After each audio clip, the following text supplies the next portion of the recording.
The art of charisma, of attracting, charming, and influencing the people around you, is not pretending to be something you're not, but fully expressing who you really are. A moment's vulnerability and authenticity are more powerful than an hour of flattery and false charm.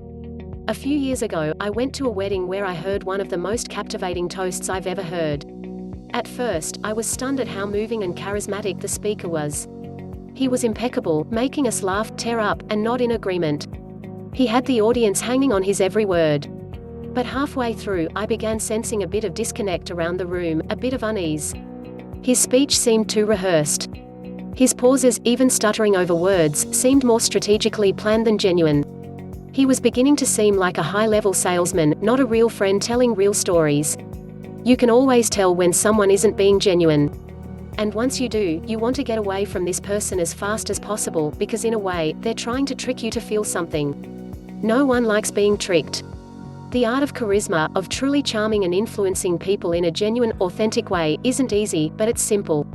Once you begin mastering these fundamental virtues of charm, you can begin charming and influencing those around you, in a way that truly helps them and builds strong relationships. The fundamental virtues of being charismatic. Contrary to popular belief, charisma and confidence is not an innate gift some people have and some people don't. As motivational speaker David Schwartz once wrote about, all confidence is acquired, developed. No one is born with confidence.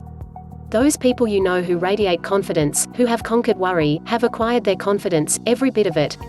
Charisma is a result of living rightly, in alignment with your values and beliefs. Once you begin living in a way you know is right, it'll become 10x easier to be funny, charming, and likable. People like people who like themselves.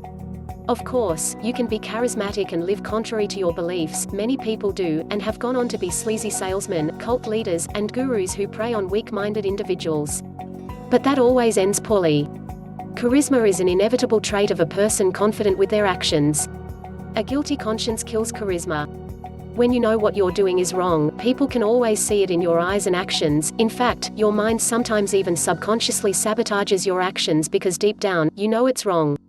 However, when you know what you're doing is good and right and true, it's easy to be charming and attractive. It's one thing to trick and seduce someone into liking you, it's another thing to be genuinely interested in what someone has to say, using natural chemistry and letting them know they have your full attention. A fundamental virtue of being charismatic is living in alignment with your values. Not being you will destroy you, being fully yourself allows you to create a deep connection with anyone. You must live in alignment with your values. Otherwise, your charisma will actually just be flattery and false praise executed in a cheap fashion most people immediately will see through. You need to give someone your full attention if you want any hope of truly connecting with them. I've been studying a lot of talk show hosts and hostesses, trying to figure out what makes them so likable, so charismatic. And I've noticed one critical habit they always seem to do: they always give their full attention to the people they're speaking with. Most of us listen to other people simply with an intent to respond. But extraordinary charismatic people listen to someone so attentively, the jokes and camaraderie simply come naturally. I love this interview between Craig Ferguson and Robin Williams. You can't help but like Ferguson, because his jokes and riffing with Robin Williams are so genuine and so obviously not fake. They're riffing with each, freely flowing with each other in conversation. Look. You can't reach this level of connection with someone if you're too busy trying to think of how to respond. Be present. If you give someone your full attention, the right topics, timing, and remarks will simply come to you. In sports, this is called being in the zone, a state of mental focus so intense that things seem to move in slow motion, and everything you do seems to flow as smoothly and easily as a gentle ocean wave. You need to start giving people your full attention. It also has the double benefit of being exceedingly rare. Again, most people don't take the time to truly listen, they're too busy thinking of their response. As Ernest Hemingway once wrote, when people talk, listen completely. Most people never listen. Doing this creates lasting mental impressions for both of you, allowing riffing, inside jokes, callbacks, and references that no one else could make with this person. This strengthens the relationship more, because it shows proof you're listening. And people want to be around people that listen to them. Want more people to like you? Spend more time doing interesting things. This is gonna sound stupid, the more interesting you are, the more people will like you. I know. It's like saying water's wet. Duh. But if you want to be more interesting, you have to do more interesting things. The more you do, the more you'll be able to connect with people in a variety of powerful ways. I like trying lots of different things.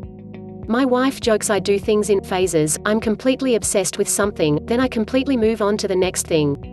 Some of the more interesting things I've done: reeled in, killed, and ate a large tuna on a tuna boat, got in the top 1% in the world for a video game, Super Smash Bros. Ultimate, become a certified beer server, it's a thing, look it up.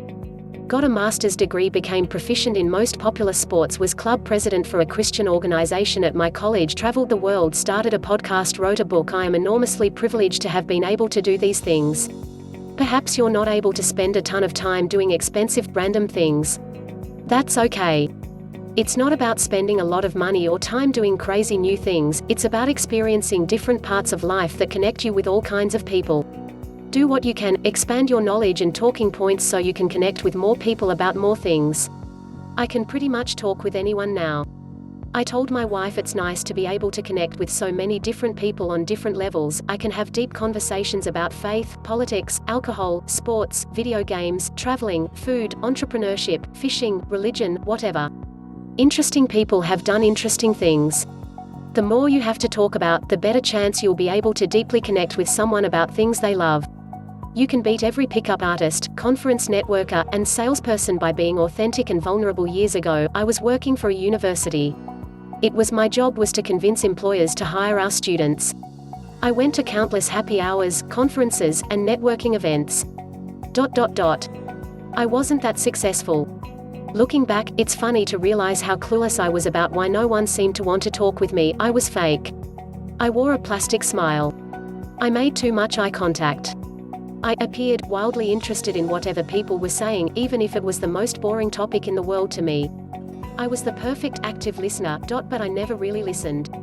I'd leave every event with my pockets stuffed with business cards. But no one wanted to do business with me. My boss, on the other hand, was incredible. Everyone seemed to love her. Most people already seemed to know her, and those that didn't wanted to meet her. She was what I was not, authentic and real.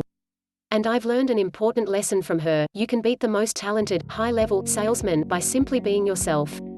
No one likes being tricked to realize the person in front of them is simply using them for some ulterior motive. Focus on being yourself. Say what you mean. Don't be fake, like I was. Towards the tail end of my job, I finally started to get the hang of it. Honestly, I don't really like these networking events, I admitted to someone one time. I feel like I never get to know anybody. It all seems too fake to me. I remember the other person's eyes light up, and look right at me. Oh my gosh. I totally agree, she said. Then, we had a real conversation. I remember talking to her weeks later about hiring some of our students. Don't pretend to be something. Just be you, and you'll connect with people a lot easier. In conclusion, most people who try to be charming and influential come off as fake and superficial. The art of charisma isn't about tricking people into liking you, it's about being fully yourself. Being yourself is hard. Most people are too busy trying to be someone else. But trying to get people to like you